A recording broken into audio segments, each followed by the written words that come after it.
महाराज जी, पिछले 2 दिन से आप सत्संग में जो हॉल में कर रहे हैं महाराज जी, उसमें वर्णन कर रहे हैं कि जो भक्त जन मतलब भजन करते हैं और उनसे गलत आचरण भी बन गए तो उनकी दुर्गति नहीं हो गई, उनको उच्च लोकों में मतलब उनको वो भोग भुगवाए जाएंगे। ये उन भक्तों की बात हो रही है जिन्होंने निश्चय किया है कि अब मुझे इसी जन्म में भगवत प्राप्ति करना है और खूब डट के प्रयत्न करके भजन कर रहे हैं।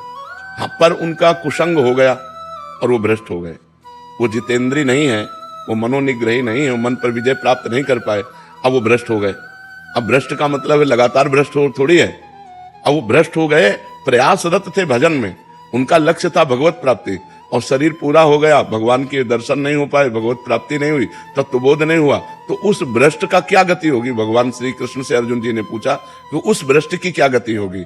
तो भगवान ने बताया कि ऐसे जो भ्रष्ट होते हैं वो नरक तो जा नहीं सकते, क्योंकि भगवान का नाम जप करते थे, भगवान के मार्ग में थे, भगवान के आश्रित थे, वो नर्क नहीं जा सकते। अच्छा, उनका पतन नहीं हो सकता, क्योंकि जैसे आपने 500 नाम जप किया तो आपके 500 नाम तो स्टॉक में जमा है। अब आप भ्रष्ट हो गए, गलत आचरण किए, तो उसका आपको दंड मिलेगा, लेकिन वो दंड खत्म होते ही आप 500 भजन से ऊपर चलेंगे।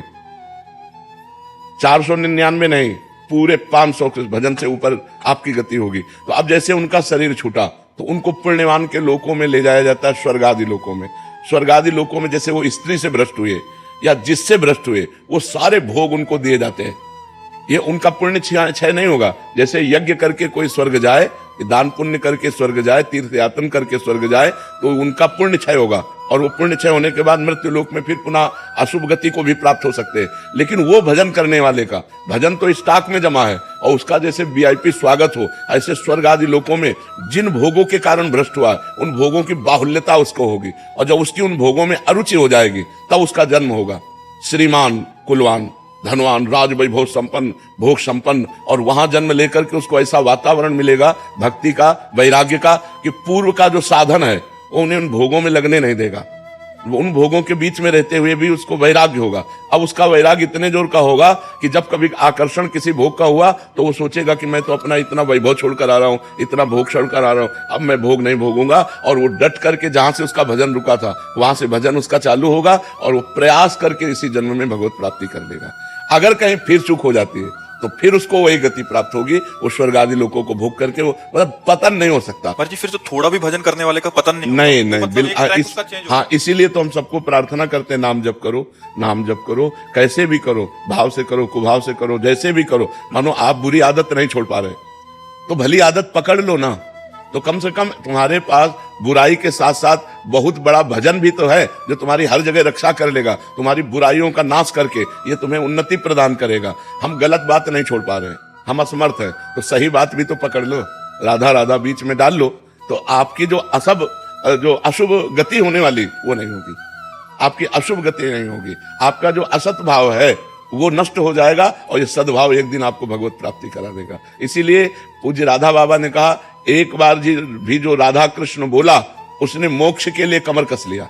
एक बार भी राधा कृष्ण बोला तो उसने मानो मोक्ष के लिए कमर कस लिया। अब एक बार राधा कृष्ण जो बोला तो उसका पतन नहीं हो सकता, वो नरक नहीं जा सकता, क्योंकि भगवान का नाम उसके पास। ये तो बहुत बड़ी बात है, शब्दों में तो छोटी लगती है। हाँ, तो इसीलिए तो, पर सबकी रति कहाँ होती है?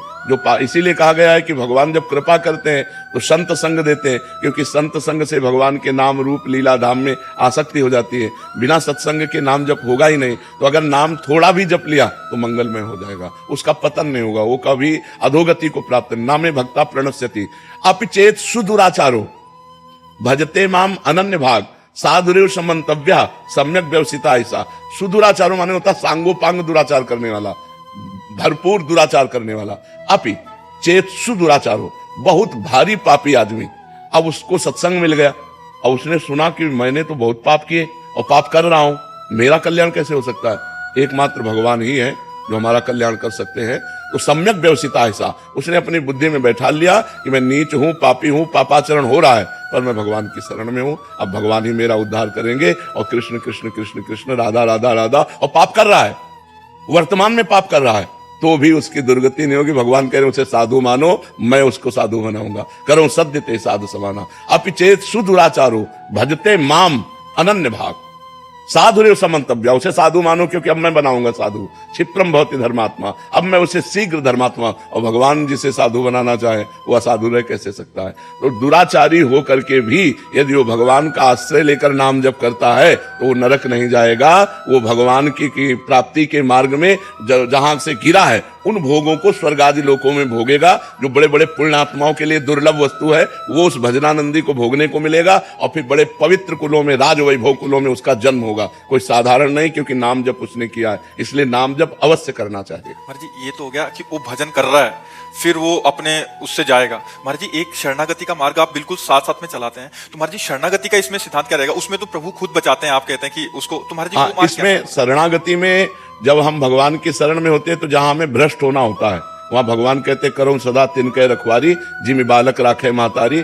अगर अभिमान है भगवान की शरणागति होने के बाद भी तो गिरना पड़ेगा, नहीं तो भगवान बचा लेंगे। और भगवान का शरणागत अगर गिर भी जाता है तो इसी जन्म में उसको इतना कष्ट दिया जाएगा कि उसके पाप का मार्जन हो जाएगा, और अंत में भगवान उसकी स्मृति बनेंगे और उसको ये सब अगला जन्म नहीं होगा, स्वर्ग नहीं जाएगा, वो इसी जन्म में भगवान को प्राप्त। भगवान उसके अहंकार का भी नाश करने का विधान करते हैं। हाँ करेंगे, जरूर करेंगे, क्योंकि वो तो ऐसा ही है ना। हाँ, भगवान उसके अहंकार का विनाश करेंगे, और उसको ये नहीं सोचना चाहिए कि भगवान ने हमारी रक्षा क्यों नहीं की, क्योंकि तुम्हारा अहंकार जो है उसका नाश करने के लिए कि तुम कुछ नहीं हो। जब ये समझ में आ जाए मैं कुछ नहीं हूं और हे नाथ केवल आप, तो भगवान केवल इस संबंध से कल्याण कर देंगे।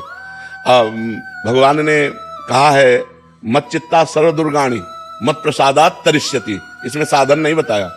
मत चित्ता सर्व दुर्गाणी मत प्रसादात तरिष्यति, जो मेरी शरण में आ गया तो मेरे प्रसाद माने कृपा से वो सब दोषों से मुक्त होकर मेरे को प्राप्त कर लेता है एक ही जन्म में।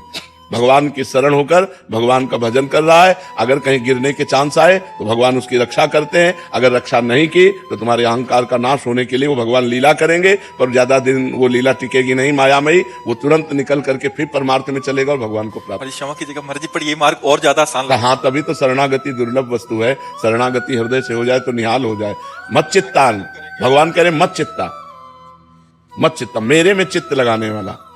बस भगवान आप ही मेरे, हमारे में तो कोई ना मैं इंद्रिय विजयी हूँ ना मन विजयी हूँ। हे नाथ आप ही मेरा कल्याण करो, हे पतित पावन प्रभु आप देख लो। ऐसे भक्त का कभी नामे भक्ता प्रणश्यति, ऐसे भक्त का नाश नहीं होता। भगवान कहते मत चित्ता सर्व दुर्गाणी मत प्रसादात तरिष्यति, मेरे में चित्त लगाने के कारण सारे दोषों का मैं नाश कर देता हूँ। और मत प्रसादात तरिष्यति, मेरी कृपा से वो मुक्ति को प्राप्त हो जाता है। मेरी कृपा से वो एक जन्म में ही भगवत प्राप्त। भगवान सब कुछ कर सकते, करतुम अकर्तुम अन्यथा करतुम, एक है साधन पक्ष और एक है कृपा पक्ष।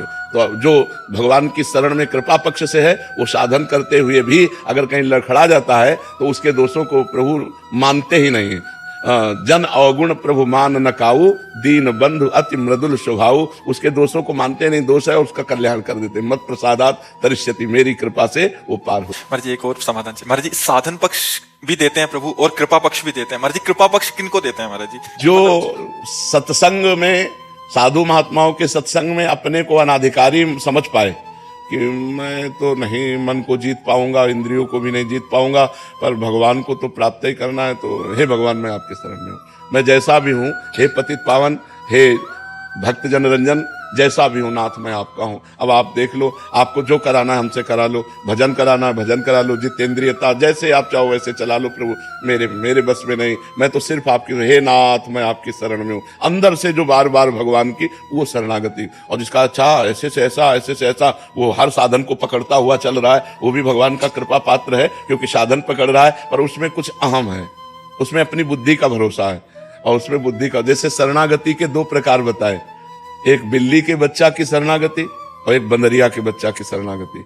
बंदरिया के बच्चा की शरणागति विवेकवान, साधन संपन्न, उसको इशारा भगवान देंगे कि भ्रष्ट होने का अवसर आ रहा है। जैसे बंदरिया अपने बच्चे को इशारा देती जब छलांग लगाना होता है, ऐसे करेगी तो कस के पकड़ ले, अब वो छलांग मारी, अगर कस के ना पकड़े गिरे तो गिर जाए।